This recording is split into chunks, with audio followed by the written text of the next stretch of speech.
Magandang gabi po sa inyong lahat. Ito po si Dr. Jeff Ho. Nabanggit po natin kahapon yung tungkol sa urinary tract infection tuwing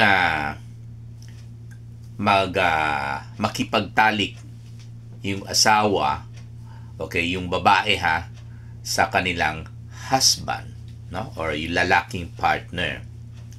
Okay, sinabi ko po na uminom kayo ng maraming tubig para maiwasan po mangyari yan, para mailabas po natin kagad yung mikrobyo na pwedeng pumasok, umakyat at dumikit po sa daanan ng ihi.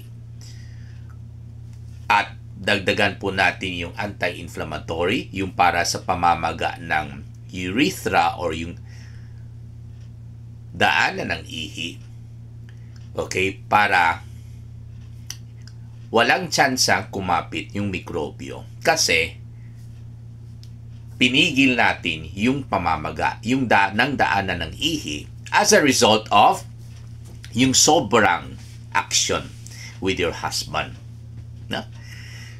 At any rate, I'm not contradicting what the medical books had been advising. No?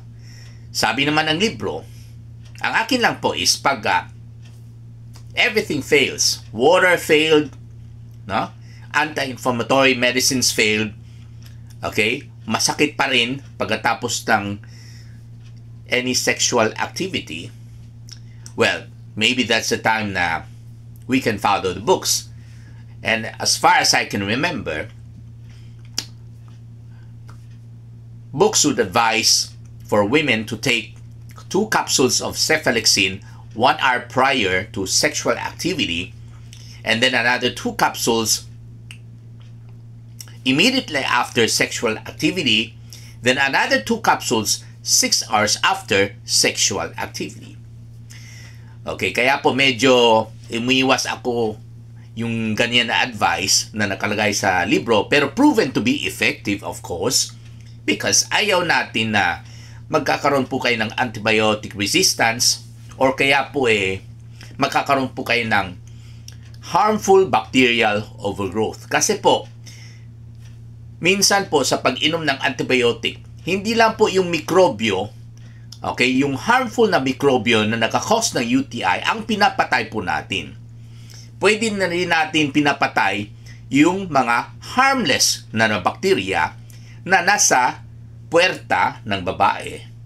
Kasi sinadya po nilikha ng Panginoon na talagang meron po mikrobyo sa loob ng bibig natin, sa bituka natin, sa puwerta natin.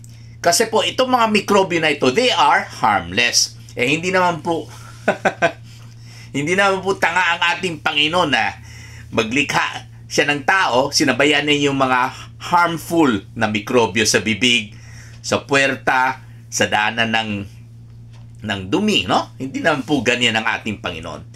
Okay, God created these harmless germs in order to guardyahin yung bibig natin, yung daanan ng ihi natin, at saka yung daanan ng dumi natin. Because these are the points of entry, portals of entry. Doon po dumaan ang mga harmful na mikrobyo. Kaya po, talagang meron po mikrobyo sa bibig natin, sa daanan ng ihi, at sa daanan ng dumi po natin. Okay? Kaya po, pag mag-inom tayo ng antibiotic na walang dahilan, ibig sabihin, inaabuso po natin ang paggamit ng antibiotic, delikado po yan. Kasi, papatayin yung antibiotic yung mga harmless na bakterya na nilikha ng Panginoon. At anong mangyari? Siyempre, yung mga harmful na bakterya na dati pinigil ng harmless na bakterya ay mabubuhay. Wala na makapagpigil sa kanila dahil pinatay ng antibiotic yung harmless na nagbakterya na nagagwardya sa ating bibig, daanan ng ihi at saka daanan ng dumi po natin. Okay? So, be careful when you use antibiotics. Bakit nagre-recommend ako ng metronidazole para sa diarrhea? Kasi ang metronidazole po, hindi lang po para sa germs na amoeba, kundi pwede rin po ang metronidazole sa mga germs na nagkakos ng diarrhea. Okay?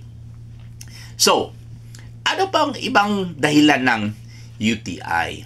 Okay, palagi ko sinasabi ito sa ating mga pasyente. Okay, number 1, kulang sa tubig. Lalo pag mainit ang panahon, doble o triple ang pag-inom ng tubig. Bakit? Kasi para magkakaroon tayo ng extra or excess na tubig sa loob ng katawan. Ano ngayon pag meron tayong excess na tubig sa katawan? Syempre, sinigurado ng Panginoon natin na pag meron pong sumobra na tubig sa katawan, ito po'y magiging ihi.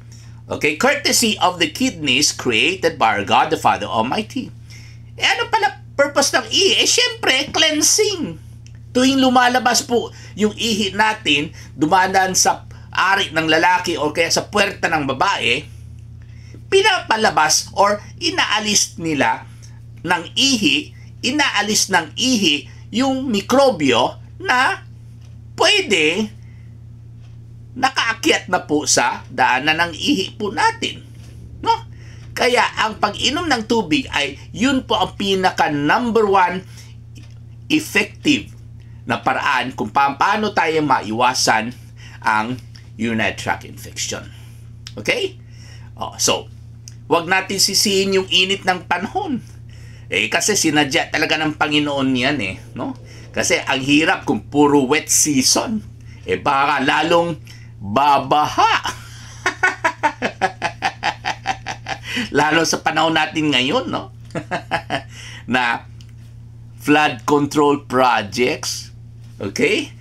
Yung bumabaha, yung pera sa bulsa nila, hindi. Pero yung tubig, nandun pa rin, no? So anyway, well, kadalasan po akala ng mga pasyente, bawal po ang buko juice.